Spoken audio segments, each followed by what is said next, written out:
Welcome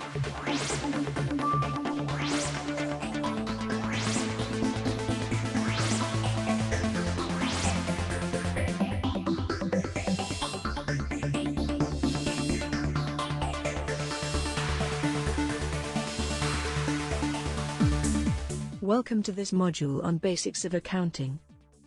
Please click Continue to start the module.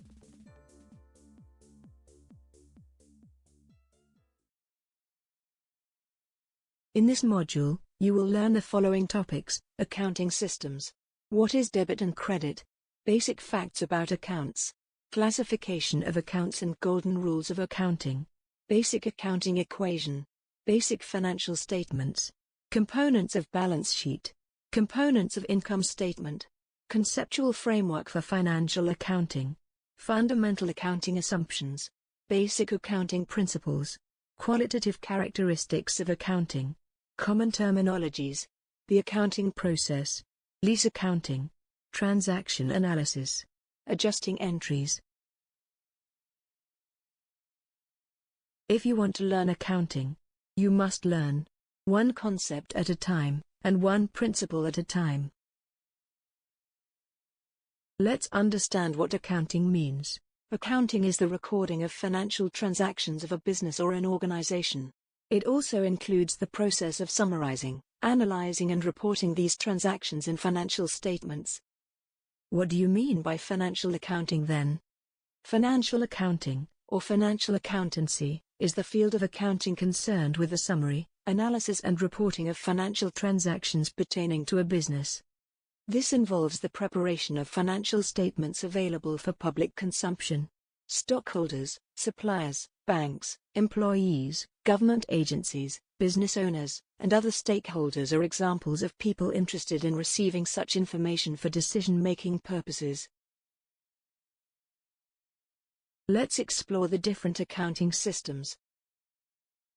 There are two types of accounting systems: single-entry bookkeeping and double-entry bookkeeping. Click each type to know more. Let's understand double-entry bookkeeping in detail.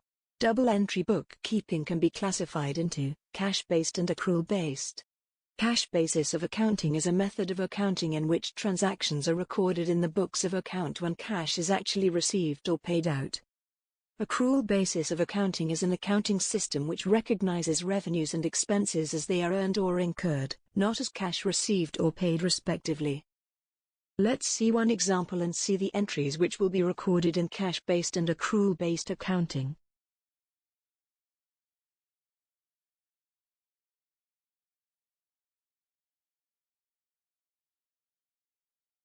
Time to understand debits and credits. Let's define debits and credits and explain their role in double-entry accounting. The debit/credit convention or coding system is very simple. Do not make it difficult because you cannot accept its simplicity.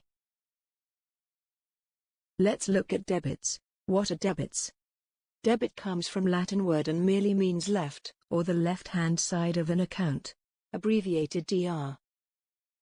Debit side is the left side, isn't it? Hold on. We need to stop here and change our way of thinking. Symbolically, let's erase that memory. All files in directory will be deleted. Are you sure?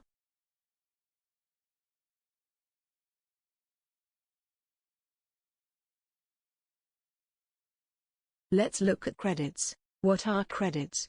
Credit also comes from the Latin word, and means right, or the right-hand side of an account, abbreviated CR. Credit side is the right side, isn't it? Hold on. Let's stop here and modify our thinking, at least for this class. Symbolically, let's erase that memory. All files in directory will be deleted. Are you sure?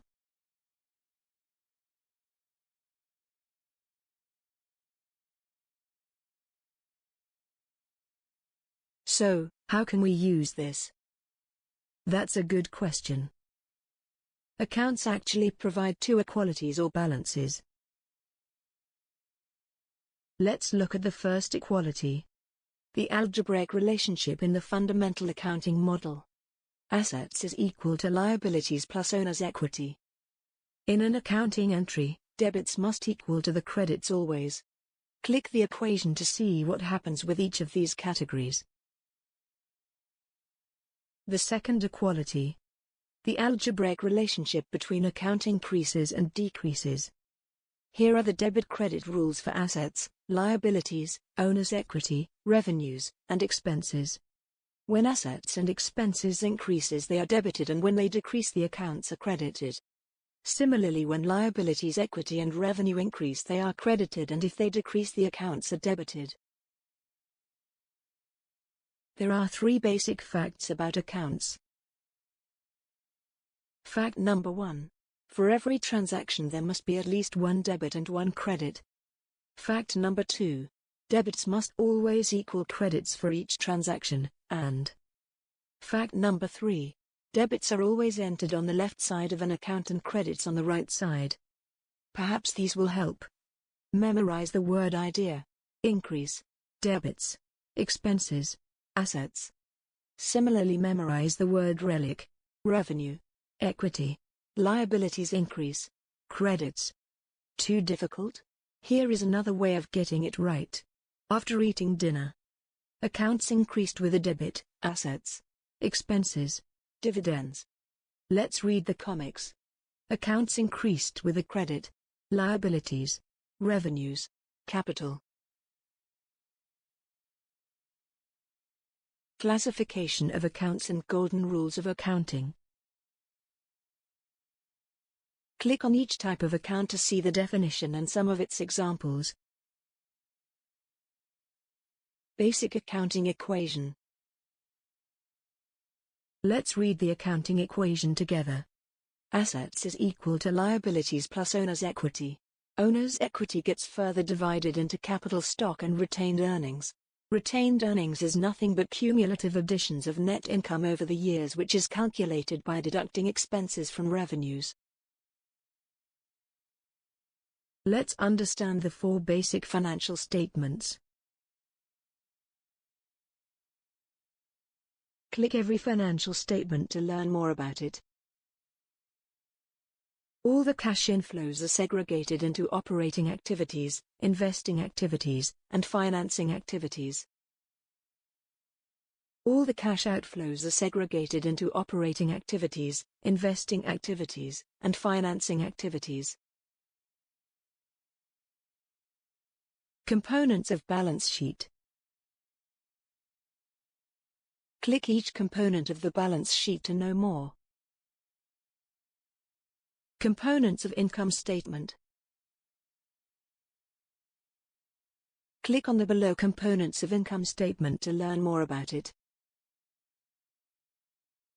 Conceptual framework for financial accounting.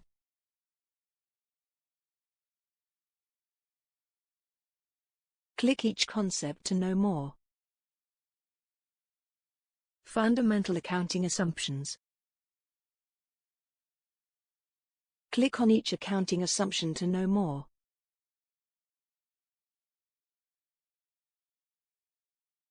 Basic accounting principles. Click on each accounting principle to know more.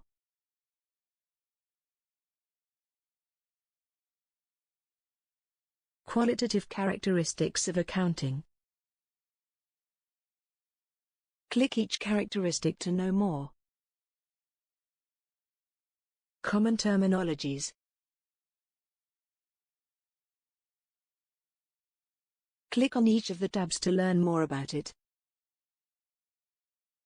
Let's see how an accounting process from start to end.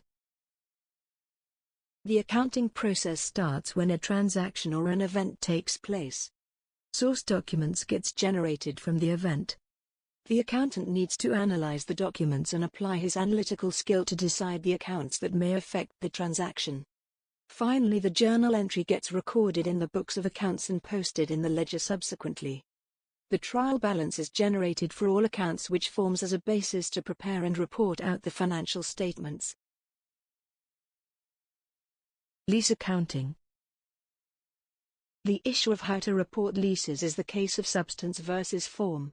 Although technically legal title may not pass, the benefits from the use of the property do. Click each type to know more. Accounting by the lessee. Leases that do not meet any of the four criteria are accounted for as operating leases. Let's do some transaction analysis now. Transaction analysis is the central component of the financial accounting process.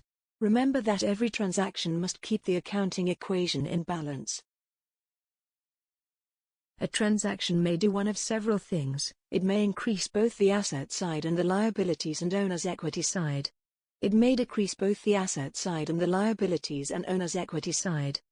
It may cause both an increase and a decrease on the asset side.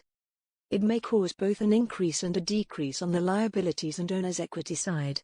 Regardless of what transaction occurs, the accounting equation must be in balance after the transaction is analyzed. Click each scenario to know more. Adjusting entries. Accrued income. Interest is an income on bank deposits. It is computed by multiplying the principal by the interest rate and by the period of time involved. Since the interest rate is an annual rate, the time period must also be an annual period. If the time is given in months, then the time fraction will have 12 in the denominator. If a company deposited 100,000 rupees at 12% for 6 months, and 1 month has elapsed, then accumulated interest is computed as follows. Unearned revenue, deferred revenue. If a company has unearned revenue, then it may have earned revenue as time has elapsed because it has provided the service to the customer. The liability unearned revenue will have to be decreased, and revenue will have to be recorded. Using the magazine example, if 3 months' worth of magazines have been sent to the subscriber, then the company will reduce its liability and increase its revenues by 300 rupees. Prepaid expenses. If rent is prepaid, then as time elapses, the asset is used up, or consumed, and an expense is incurred. If a business prepays 6,000 rupees for 5 months' worth of rent, and if 2 months have gone by, then the business has incurred 2,400 rupees of expense, 1,200 rupees per month for 2 months. The same is true for other items paid in advance, such as insurance. Accrued expenses, outstanding expenses. Interest is a rental charge for the use of money. It is computed by multiplying the principal, or borrowed amount, by the interest rate and by the period of time involved. Since the interest rate is an annual rate, the time period must also be an annual period. If the time is given in months, then the time fraction will have 12 in the denominator. If a company borrowed 12,000 rupees at 10% for 3 months, and 1 month has elapsed, then accumulated interest is computed as follows.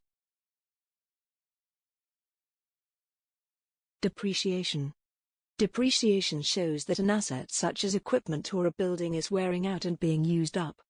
Depreciation expense is computed by dividing the estimated useful life of the asset into the asset's historical cost less any salvage value estimated by the business.